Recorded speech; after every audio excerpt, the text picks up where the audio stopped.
¿Cómo les va? En esta unidad 7 vamos a unir una serie de videos que están destinados a estudiantes universitarios con otros que en realidad se han elaborado pensando en alumnos de ciclos anteriores, sea el primario o sea el secundario.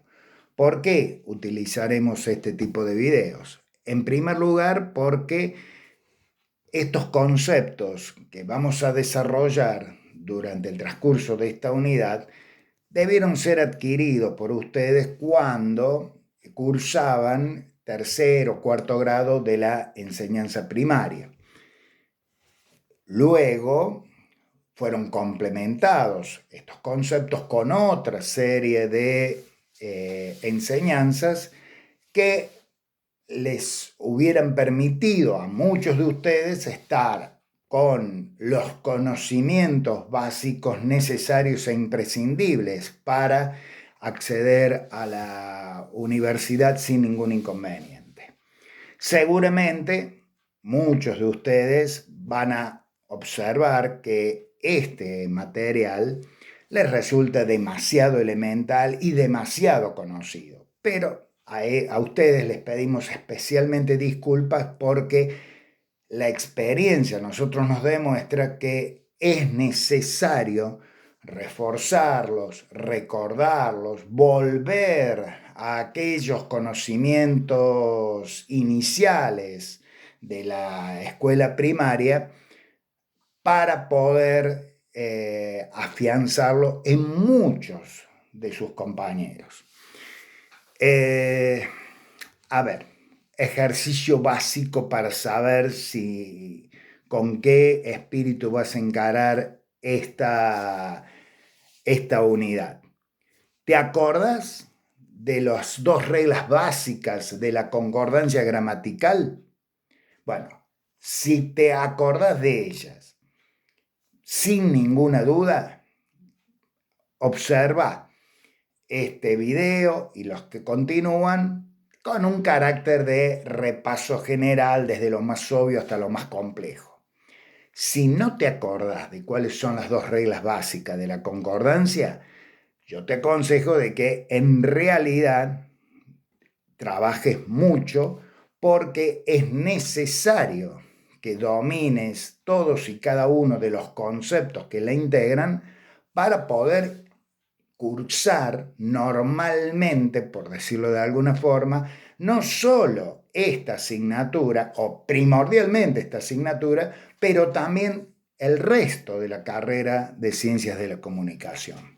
Si no dominamos estos conceptos básicos, es muy difícil que después podamos, desde escribir con corrección hasta elaborar un discurso que sea medianamente lógico y coherente. Vamos a recordar cuáles son esas dos reglas básicas de la concordancia gramatical. Básicamente hacemos referencia a la concordancia nominal y a la concordancia verbal. La concordancia nominal, vos la recordarás, es aquella que se produce entre el sustantivo, el nombre, por decirlo en otros términos, con el adjetivo y con el artículo. Entonces, si yo digo la mesa servida, allí tengo singular y femenino que está expresado tanto en el artículo la, en el sustantivo mesa, como en el adjetivo servida. Es decir, coordino, concuerdo. Utilicemos la palabra concuerdo, que es más correcta. En género y número, sustantivo, artículo y adjetivo. Vamos al segundo caso de concordancia, la segunda regla básica de la concordancia, es la concordancia verbal. Aquí ya estoy coordinando funciones dentro de una oración. Porque voy a coordinar el sujeto con el verbo. ¿En qué van a concordar el sujeto y el verbo? El verbo no tiene género, recuérdenlo por las dudas.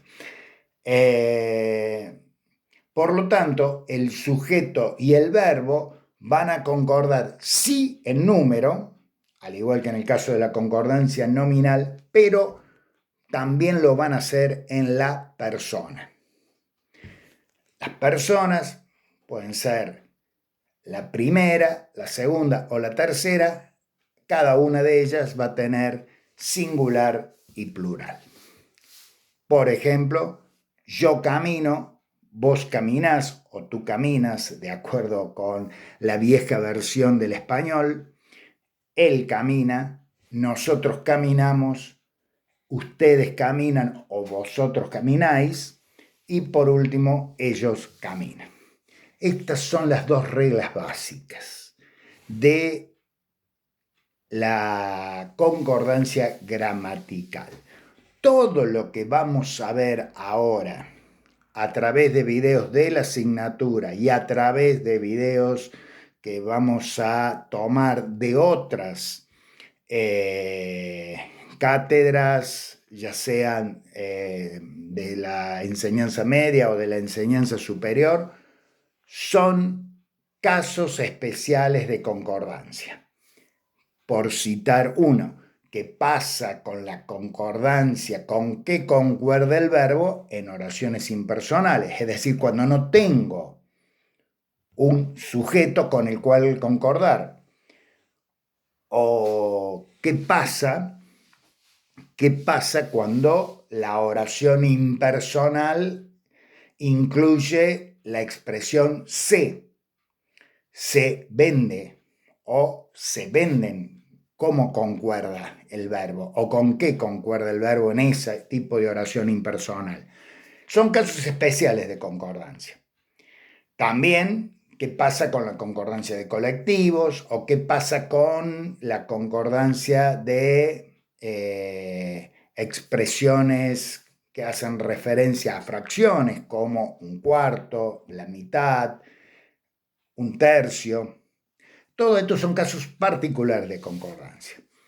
Antes de que ustedes aborden ese tema, diferencio la concordancia gramatical de la concordancia lógica. La concordancia gramatical obviamente está dentro de las reglas del idioma y por lo tanto pertenece al saber idiomático. La concordancia lógica es aquella concordancia que tiene que ver con el contexto y fundamentalmente tiene que ver con las reglas de la lógica y del pensamiento. Es decir, para saber si yo me estoy refiriendo a uno o más elementos cuando elaboro una frase, necesito conocer el contexto. Si conozco el contexto, puedo saber si me estoy refiriendo a uno o más elementos. Veamos. El alumno de Ciencias de la Comunicación está viendo este video en su celular. Allí no habría ninguna duda. La concordancia gramatical me hace referencia a un alumno, un celular. Ahora, ¿qué pasa si yo digo los alumnos de Ciencias de la Comunicación ven este video en su celular? ¿De cuántos celulares estoy hablando? ¿De uno? Estoy utilizando el singular, estoy diciendo su celular, un celular.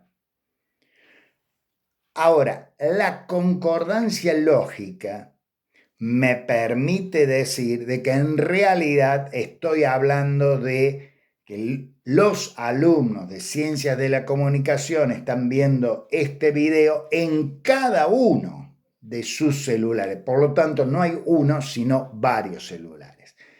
Pero para conocer ese dato, yo tengo que saber de que cada alumno de Ciencias de la Comunicación tiene su propio celular. Vamos a un ejemplo que está en el apunte. Voy a visitar la casa de mis amigos. ¿Cuántas casas voy a visitar? ¿Qué necesito saber? Si mis amigos viven todos en una casa o bien lo que voy a visitar es cada una de las casas de mis amigos. Esta concordancia lógica es importante para interpretar el mensaje. No hay un error idiomático en estas expresiones. Sí puede haber la necesidad de ser más preciso, en algunos casos por lo menos, en el supuesto que yo no conozca el contexto. O bien necesito ser más preciso ubicando bien cerca la palabra referente de la palabra referida.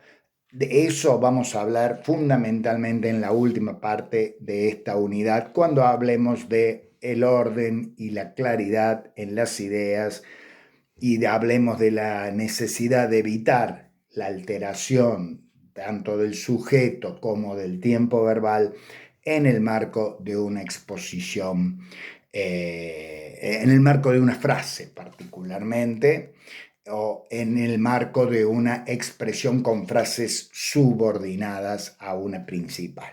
Pero de esto vamos a hablar, insisto, ya en el final de esta unidad número 7. Ahora los invito a compartir una serie de videos que tienden a resumir, no a agotar, todo lo que ustedes tienen en esta unidad número 7. Nos vemos entonces al final de esos videos.